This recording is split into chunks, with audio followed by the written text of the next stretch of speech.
Happy week 11. Wow. Hard to believe, right? Week 11. So I was gone week 10. I know we already talked about if you missed me or not. But did I tell you where I was? No. I was on campus. So there was an opportunity given to me that I just could not say no to. And it was really hard because I'm really torn. I really do not like not being in class. It doesn't feel good to me. So I apologize for not being here, but where I was so fun. So there was a training opportunity with this guy. His name is Max. Well, he calls himself Flirt or whatever. But he's from Argentina. And he has written like 18 books on my subject matter. And he was here for a week with us. So it was awesome. We'd start at 8 in the morning. We'd get a break at noon. We'd go till 4 or 5 in the afternoon. And by the end of the day, my head was full of stuff, man. Just full of stuff. So one of the things this guy is specialty at is mobile web. And this is some of the specialty that I have. So it was really awesome. Again, I apologize for not being here, but it was really cool. So I want to tell you, though, one of the things we talked about was this idea of websites, right? So I'm guessing most people don't understand, or if you're in this class, you may be wanting to start to understand, how do you create web pages? Because when I surveyed you all, that was something you all wanted to know about. So I want to start with something very simple today. If you right-click on any web page when you're in Chrome, this is the key, when you're in Chrome, on the bottom there's something called Inspect Element. You see this? So no matter where my mouse is at, right, if I'm on this, if I right-click and I say Inspect Element, it brings up all this code. Anybody happen to know what this code is called? HTML code. So put in your notes HTML code. Okay? So all web pages are made up of HTML code. And HTML code is the structure of the web page, and then we do something else called CSS that applies a style to it. And then we have another thing called JavaScript that makes it do stuff. So these days, this whole umbrella is called HTML5. Okay? So HTML is the markup language. CSS is what makes it look pretty. JavaScript is what makes it do stuff. And this guy is an expert. And so my brain hurt, but I was so excited at the end of each day because it was like I was learning more and more awesome stuff. Because can you imagine being in this field and trying to keep up? Because how fast is web technology changing? Yeah, it's huge, fast. I mean, the amount of change is just phenomenal. And that's kind of my point here on this slide. It was wow, just wow. I mean, and not only before that, I got actually sick right before that too, and I never get sick. So I got sick, I went into a training for a week, and then anybody remember what happened on Saturday? DevFest. Therefore my t-shirt, right? So on Saturday, it was crazy. We had 277 people here. Yeah, all day. So one of the things, and actually Max showed me this even though I knew it, how many of you know about Google location history? No. Okay. So guess what? If you have an Android phone, I'm going to go back here to the 18th, which was that day. This was my location data. Okay? I walked 27,000 steps, which was basically 12 miles. And they were all around. I don't know if you can see the location. Just Fresno City. Yeah, actually, and if we zoom in even farther, it's the OAB. That's where we were at. So the reason sometimes it's good. Like, here's kind of my point about this slide, is sometimes it's good to challenge yourself.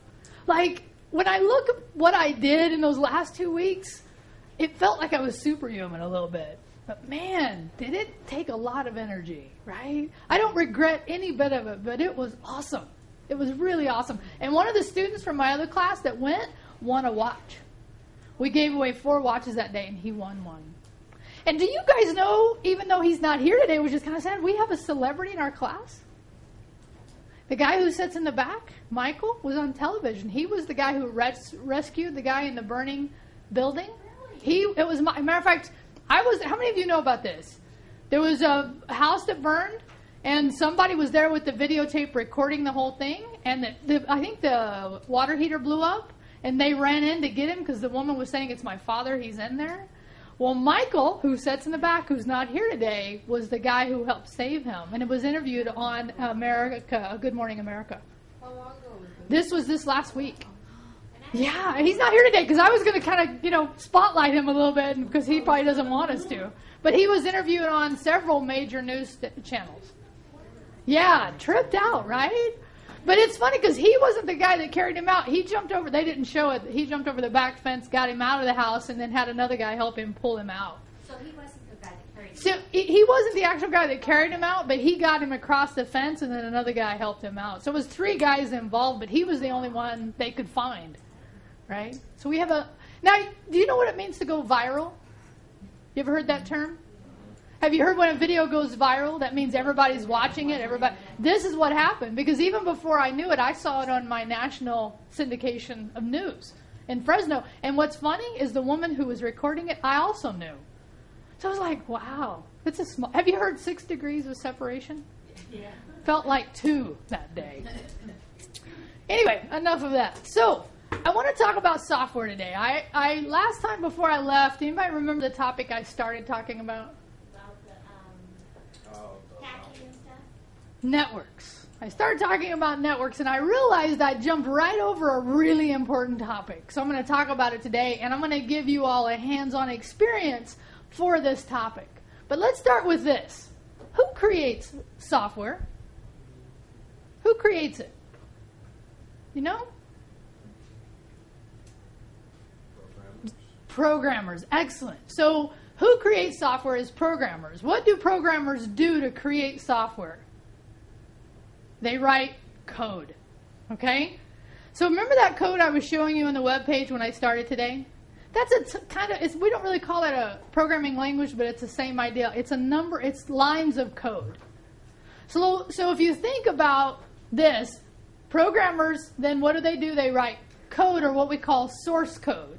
So in your notes, put programmers create software, and what they do is they write source code. They write source code. Okay?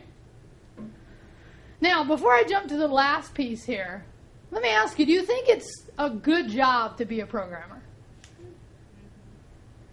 Lots of competition.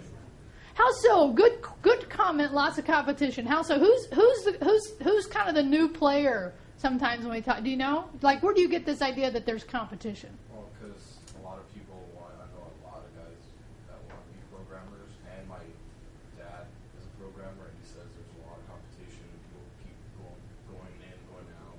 Yeah. Like so there is, it's interesting because when you talk about pure coders, there are quite a few pure coders, okay? And not only that, they not only compete with the U.S., but all around the world. Because when you're a coder, you can be anywhere, right? You can sit in a cave in Afghanistan and code. It doesn't really matter where you are. So your marketplace is global, okay? But even then, it's still a pretty good job.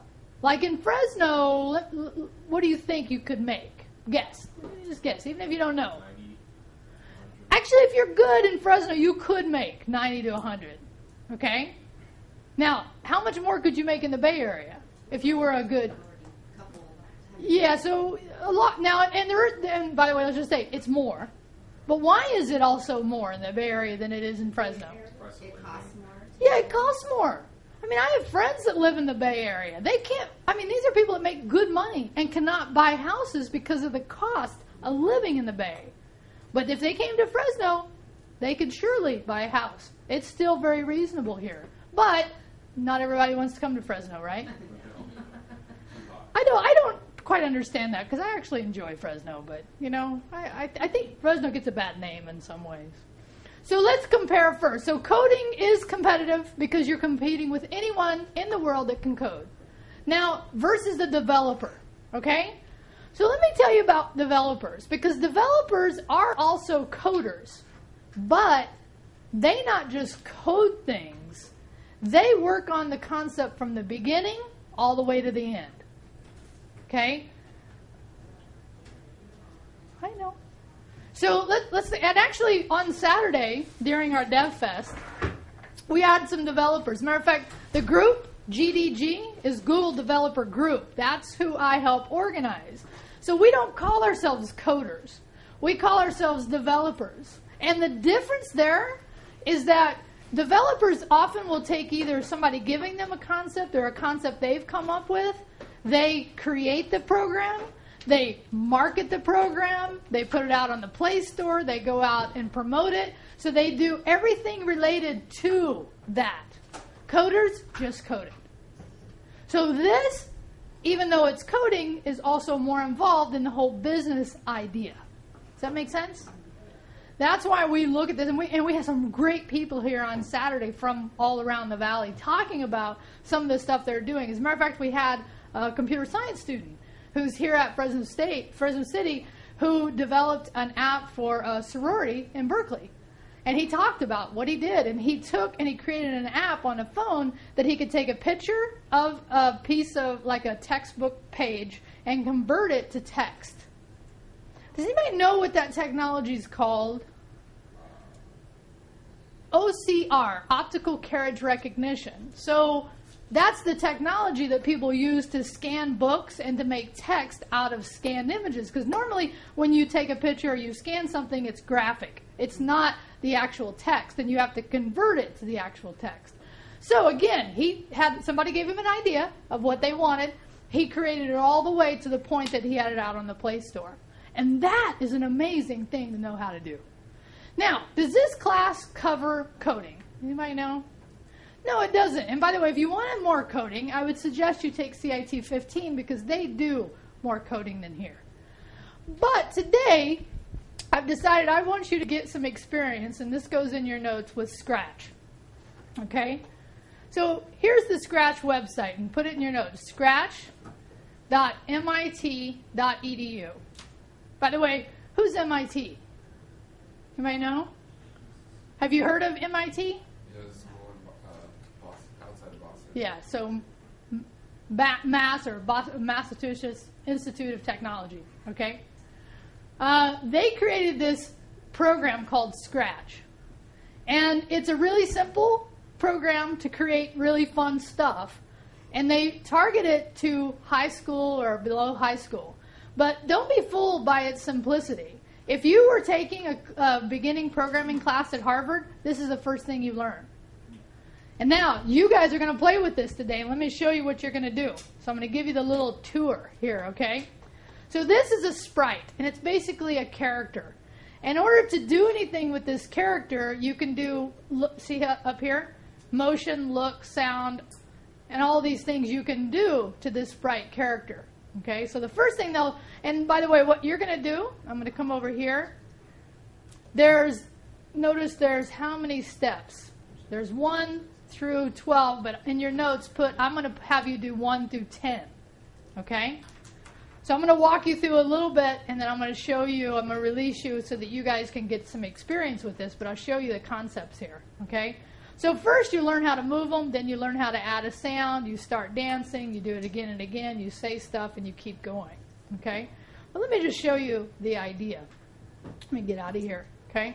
So if I have a character, and I'm going to actually open and get a new sprite. Okay? Oh, sorry, that's the wrong one. Actually, it's right here. Sprite from Cat. So what you can do is you have all these different characters. You can imagine, for anyone of any age, this is actually really fun because you can go through, you can say, I'm going to choose an animal. Yeah, let's choose a bat. We're almost close to Halloween. Bats would be fun, right? Now what happens here is because now I have 2 sprites, and I can just click, and notice if I click here, right click, I can just delete. So now I only have the 1 sprite. And a sprite is really a name for a character that you're going to animate in some way. So here I'm going to move this this bat 10 steps. And steps is kind of a relative term here, right? So you see what I did? Is I grabbed that and I drug it over. Okay? So now all I have to do is click it, and do you see him move? Okay? So that's writing code. So that's actually a line of source code that you've already told it how to do. So now let's say if we wanted to change him to say something, right? So let's say move 10 steps and then say hello for 2 seconds, right?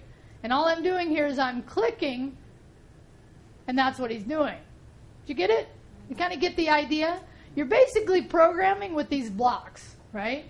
So the other fun thing is to add sound. This is when it starts to get a little more fun, right?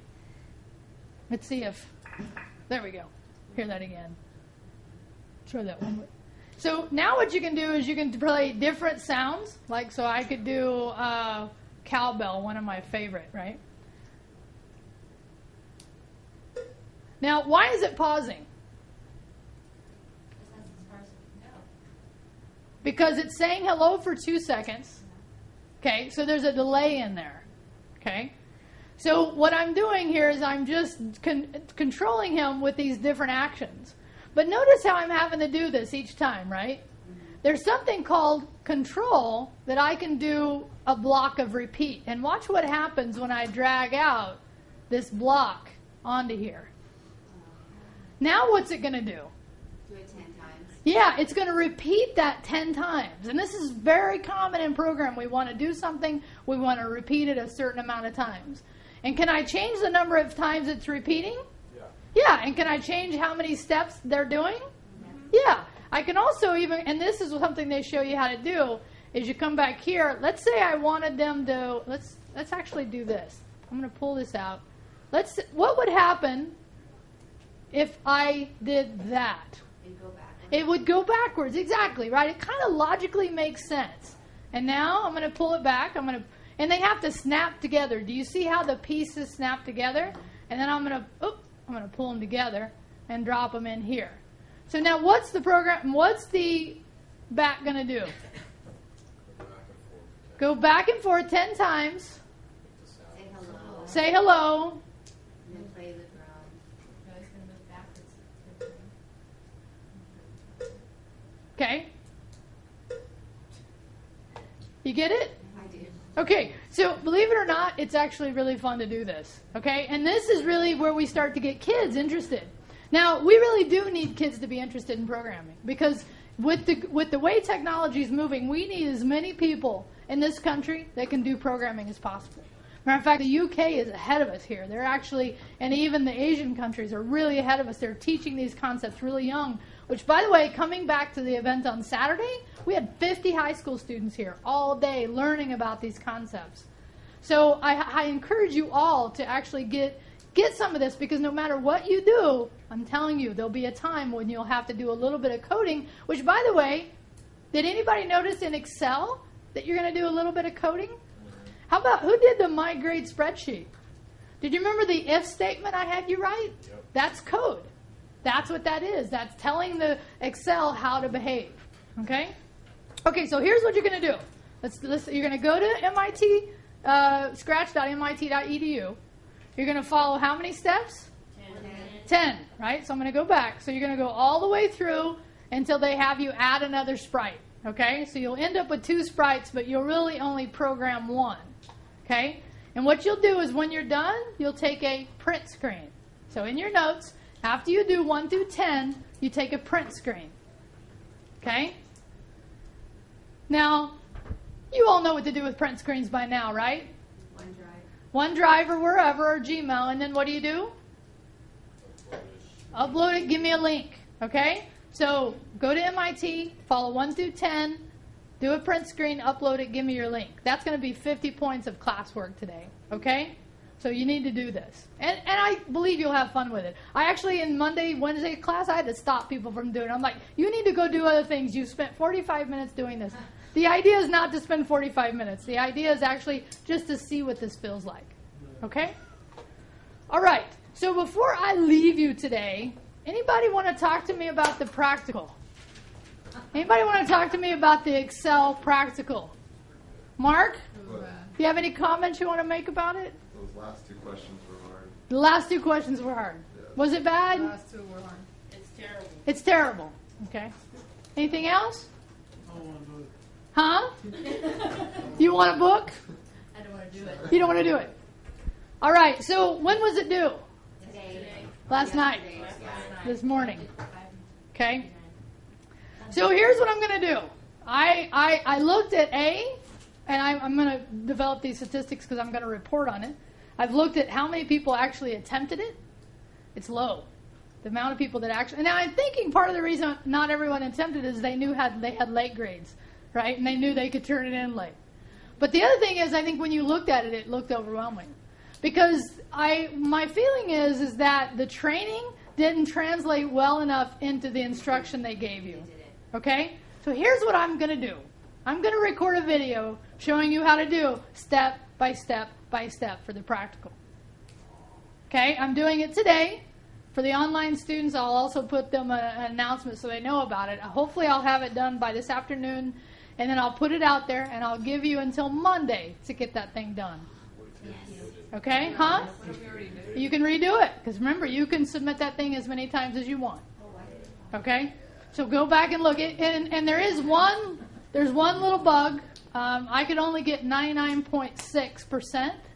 So there is one little bug I'll make. And if you get to 99.6, that's 100. So, and I had to resubmit it a couple times to see where the errors were.